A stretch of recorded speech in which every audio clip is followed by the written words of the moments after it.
Hi bro. Hi. Bro, కలకత్తాలో elections జరుగుతున్నాయి west Bengal. అవును. అయితే ఏదైతే టీఎంసీ గూండాలు కొంతమంది రాడికల్స్ హ్మ్. బీజేపీ క్యాండిడేట్ ఎవరైతే ఉన్నారో ఆయన పైన దాడి చేశారు. సో అవును. దానికోసం ఏం అవును. చెప్తారు? మెయిన్ ఏందంటే ఆ బీజేపీ ఆయన క్యాండిడేట్ ఎవరైతే ఉన్నారో ఆయన జస్ట్ ఏదో పర్యవేక్షణ చేయడానికి పోయింది అంతే. దాని గురించి వీళ్ళు కొట్టడానికి అంటే మామూలు ఒక నిలబడ్డ క్యాండిడేట్‌నే కొడుతున్నారా అంటే అసలు అక్కడ సామాన్యుల పరిస్థితి ఎలా ఉన్నది? ఇంకోటి ఏందంటే అక్కడ మెయిన్ ఏందంటే ఆ రోహింగ్యాల రాజ్యం ఏదైతే నడుస్తుందో, అలాగే ఇంకా టెర్రరిస్ట్ రాజ్యం ఏదైతే ఆ టీఎంసీ వాళ్ళకి సపోర్ట్ చేస్తుందో, అలాంటి వాళ్ళను ఖచ్చితంగా తరిమి కొట్టడానికి బీజేపీ ఒక ప్రయత్నం అయితే గట్టిగానే చేస్తుంది. ఆ ప్రయత్నంలో బీజేపీ ఈసారి మాత్రం పక్కా విజయం సాధించాలని కోరుకుంటున్నాను. ఎందుకంటే మెయిన్ ఏంటంటే అక్కడ ఎప్పటి నుంచో అక్కడ అడ్డదారిలో ఆ ప్రాంతంలో వాళ్ళ ఏరియాలకు పశ్చిమ బెంగాల్కి చొరబడ బంగ్లాదేశ్ నుంచి పశ్చిమ బెంగాల్ చొరబడడం జరుగుతుంది. అలాగే అక్కడ ఉన్న రోహింగ్యాలు ఎవరైతే ఉన్నారో ఆ మమతా బెనర్జీకి సపోర్ట్ చేయడం జరుగుతుంది.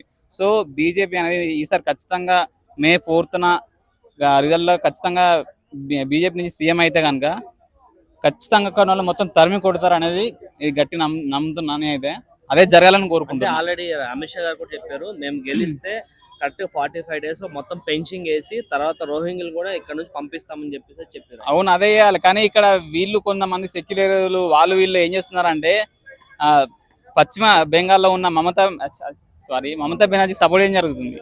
మమతా బెనర్జీ సపోర్ట్ చేస్తే అసలు అక్కడ సపోర్టింగ్ ఎవరు చేస్తుంది? ఆమె రోహింగ్యాలకు చేయడం జరుగుతుంది.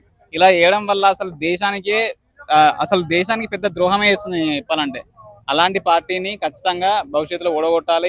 ఇప్పుడు ఈ మే 4న ఖచ్చితంగా ఓడిపోతే పక్కా అని నేను అనుకుంటున్నా. అయితే అలానే ఏదైతే వెస్ట్ బెంగాల్ లోపల ఈ ఎలక్షన్ జరుగుతున్నాయి కదా, అయితే ఇక్కడ సిఆర్పిఎఫ్ ని నెక్స్ట్ ఆర్మీ ట్యాంకర్స్ వీటిని దింపారు. ఎవరు? Central government. అవును. దానిపైన రాహుల్ గాంధీ రియాక్ట్ అయ్యి అంత అవసరం ఏముంది, ఎలక్షన్ టైంలో వీళ్ళందరూ దింపాల్సిన అవసరం ఏముంది అన్నారు. ఆయనకు అవసరం ఏంటంటే ఒకవేళ ఉంటే భయం కదా. ఎందుకంటే ఆ ఉంటే ఎన్నికలు వాళ్ళకి అనుకూలంగా జరిగాయి కదా. అనుకూలంగా జరగకుండా వాళ్ళు ఇష్టం వచ్చిన రౌడీలను పెట్టుకొని వాళ్ళు ఓట్లు వేసుకుంటారు. సో అప్పుడు వాళ్ళు ఎట్లా విన్ అవుతారు? అందుకే అలా ఆయన ఎప్పుడైనా ఆయనకు సపోర్టింగ్ ఎవరు ఉంటారు, ఎవరిని సపోర్ట్ చేస్తున్నా అందరికీ తెలుసు. ఆయన వాళ్ళకే సపోర్ట్ చేస్తాడు పక్క. అంటే ఇప్పుడు ఏదైతే సినిమాల్లో చూస్తామో ఒక పార్టీ లీడర్ ఒక సైడ్ గూండాలు ఉంటారు. ఆ గూండాలు మొత్తం ఒక ఎమ్మెల్యే కింద, ఒక ఎంపీ కింద ఉంటారు, ఒక సీఎం కింద ఉంటారు. అయితే ఇంకో అపోజిషన్ వాళ్ళు రాకుండా ఉండడం కోసం ఈ గూండాలను ఎవరైతే పంపిస్తారో, అంటే అపోజిషన్ పైన రాళ్ళు వేసడానికి కానీ వీళ్ళగా సేమ్ అదే సీన్ వెస్ట్ బెంగాల్ జరుగుతుంది. టీఎంసీ గూండాలు చేస్తారు. అవును, నిజంగా దారుణం. ఒక క్యాండిడేట్ పోతే మనం ఎక్కడ చూడలేదు ఇంతవరకు. ఒక క్యాండిడేట్ పోతే క్యాండిడేట్ తరిమి కొట్టిన రోజులు ఎక్కడ ఉన్నాయా? అలాంటి ఒక క్యాండిడేట్ పోతే తరిమి కొట్టుడు అది నేను మాత్రం ఎప్పుడు చూడలేదు. పశ్చిమ బెంగాల్లో మనకి ఎప్పటి నుంచో తెలుసు ఎన్నో దారుణాలు జరుగుతున్నాయి. అక్కడి నుంచి మొత్తం టోటల్ ఇండియా వైజ్ వాళ్ళను ట్రాన్స్పోర్టింగ్ జరుగుతుంది. సో ఆ ప్రణాళికలు అన్ని వాళ్ళు చేసే దుర్మార్గాలన్నీ బీజేపీ ఎప్పటి నుంచో చూస్తుంది. కానీ అక్కడ వాళ్ళకి బ్యాడ్ ఏంటంటే అక్కడ ఇంతవరకు పట్టు సాధించలేకపోతుంది.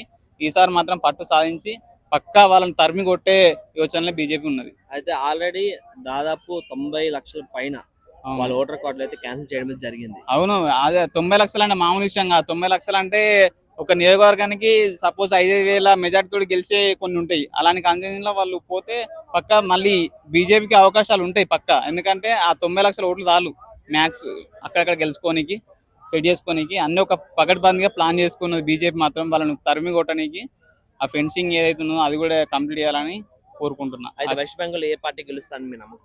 నేనైతే పక్క బీజేపీ రావాలని ఇప్పుడే అని కాదు, ఎప్పుడైనా బీజేపీ ఉండాలి. కేంద్రంలో బీజేపీ ఉంటేనే ధరలు పెంచినా ఏమన్నా చేసుకొని బీజేపీ మాత్రం ఖచ్చితంగా కేంద్రంలో ఉంటేనే మనం బాగుపడతాం.